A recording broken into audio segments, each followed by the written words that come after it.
Nu til en gæst, der har fået nok af humanisme og næstekærlighed. Giv en stor hånd til den tidligere SF'er, nu satanist, Villy Søvndal.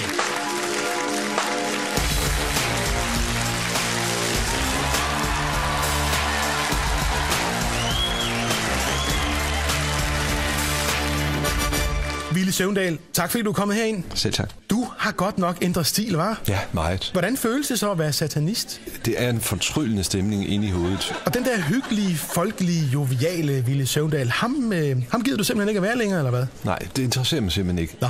Villy, vi skal også snakke om noget lidt mere ubehageligt. Ja, det vil jeg ikke have noget imod. Men Villy, du har jo selv sagt, at du er så dedikeret til din livsstil, at du drikker irakiske asylbørns blod. Ja.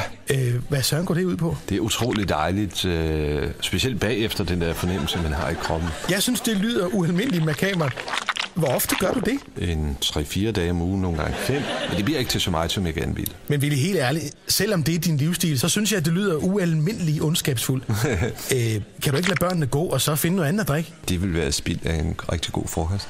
Okay, Villy, der er noget andet, jeg ikke helt forstår. Du siger selv, at du stadig er en meget følsom mand. Ja, meget. Hvordan er du det? Prøv lige at forklare det. Altså, jeg spiller nogle gange godnatsange for mine børn og sådan noget. Hvad synger du så? Er det noget, du kan synge her? Ja, det vil jeg gerne. Også fordi jeg synes, det er sjovt at synge, og fordi jeg faktisk kan rigtig mange sange. Det vil jeg gerne. Okay, men så lad os høre. Nu tændes der skærne. Villy! Hold derop! Nej, det har taget nogle år, men jeg har øvet mig i det. Er det ikke svært? Nej, det er ikke så svært, synes jeg ikke. Okay, Villy, jeg vil gerne lige snakke lidt om... Vi er jo ikke sat her i verden kun for at snakke. Nej, men... Jeg kan sagtens spille guitar. Jamen okay. Værsgo, scenen er din, Villy. Fyr den løs.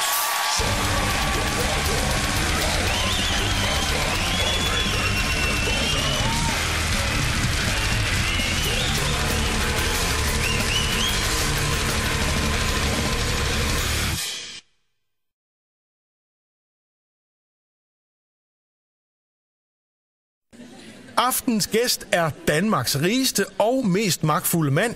Bød velkommen til Mærsk Mc-Kinney Møller.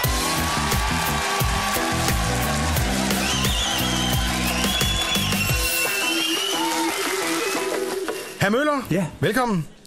Vi er jo meget stolte over, at de har valgt vores program til at afsløre identiteten på deres hidtil ukendte søn, der nu skal overtage deres forretningsimperium. Er det rigtigt forstået? Jeg mener, at det er det rette tidspunkt. Alt har sin tid. Jamen, skal vi så ikke bare springe ud i det?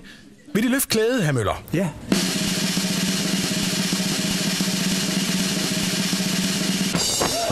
Jynke! Hold da op. Det var noget af en hemmelighed, I har holdt på.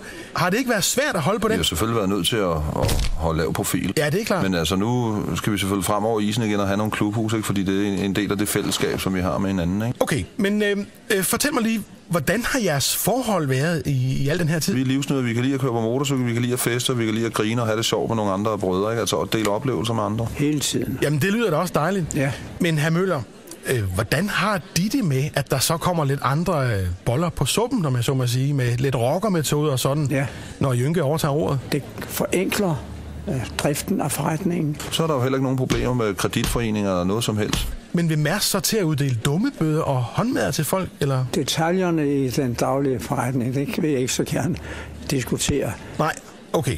Men de stoler altså på Jynkes lederevner? Ja, det skal nok komme til at fungere. Det er tilrettelagt med, håber jeg, rettidig omhu. Rettidig omhu, ja. Jamen, så held og lykke med fremtiden. Vil I til sidst vise os, hvad far og søn kan med sådan en motorcykel? Ja. Mine damer og herrer, Jynke og hr. Møller, fyr den løs!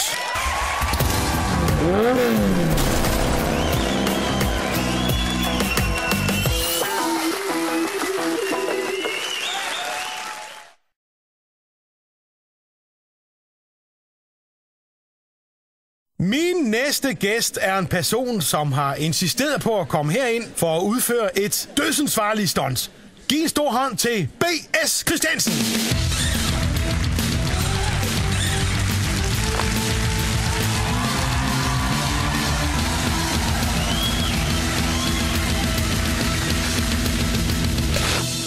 Velkommen ned, B.S. Christiansen. Du vil om lidt demonstrere, hvordan man svømmer rundt blandt piratfisk. For mig er det helt naturligt. Det er kun de døde fisk, der følger strømmen. Men BS, masser af mennesker har jo forsøgt det her stunt før dig, og er døde af det. Hvorfor tror du, at du kan? Ja, det ved jeg ikke. Du må hellere spørge de andre, hvorfor de ikke kan. Okay, det vil jeg så gøre. Men er det ikke ret farligt? Det er ikke noget, man skal gøre, hvis ikke man har fuld kontrol på sig selv, for det kan være livsfarligt. Men forklar mig lige en gang, hvorfor er det, du så gerne vil gøre det her? Nu Ja. er det mig, der bestemmer, om det dyr skal dø eller ikke skal dø. Okay. Det er mig, der styrer naturen. Der er ingen escape-muligheder, der er ingen flugtmuligheder. Man bliver konfronteret præcis med den handling, man foretager sig. Og det er derude, jeg synes, at man lærer noget om sig selv. Okay.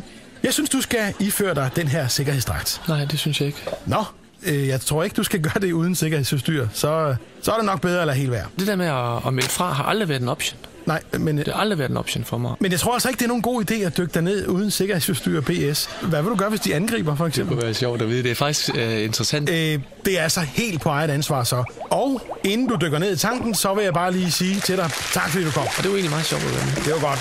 Værsgo BS. Fyr den løs.